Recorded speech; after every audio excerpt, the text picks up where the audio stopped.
ఎలాంటి మసాలా పొడులు గానీ, సాసులు గానీ వేయకుండా చాలా సింపుల్‌గా చేసుకునే పన్నీర్ ఫ్రైడ్ రైస్ రెసిపీ చూపించబోతున్నాను. హలో అందరికీ. Welcome to our channel. ఈరోజు వీడియో వచ్చేసి పన్నీర్ ఫ్రైడ్ రైస్. దీనికోసం ఇవన్నీ కావాల్సిన పదార్థాలు. ఇవి మనందరికీ తెలిసినవే. ఇంక రెసిపీలోకి వెళ్ళిపోదాం. ముందుగా ఒక పాన్‌లో కొద్దిగా నూనె వేసి, కట్ చేసి పెట్టుకున్న పన్నీర్ ముక్కల్ని లో టు మీడియం ఫ్లేమ్‌లో గోల్డెన్ బ్రౌన్ కలర్ వచ్చే వరకు వేయించుకొని తీసి పక్కన పెట్టుకోండి. ఇప్పుడు ఒక కడాయిలో నూనె వేసి కాగనివ్వండి.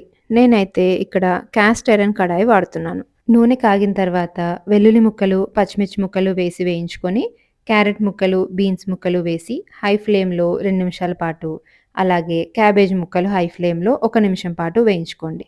కూరగాయ ముక్కలన్నీ వేగిన తర్వాత మిరియాల పొడి, రుచికి సరిపడా ఉప్పు వేసి 1 నిమిషం పాటు మీడియం ఫ్లేమ్‌లో వేయించి, ఇందాక వేయించి పెట్టుకున్న పన్నీర్ ముక్కల్ని వేసి 1 నిమిషం పాటు హై ఫ్లేమ్‌లో కలుపుతూనే ఉండాలి. పన్నీర్ ముక్కలకి మిరియాల పొడి, ఉప్పు పట్టిన తర్వాత ఉడికించి పెట్టుకున్న 3 కప్పుల అన్నం వేసి హై ఫ్లేమ్‌లో అంతా కలిసే వరకు కలుపుతూనే ఉండాలి.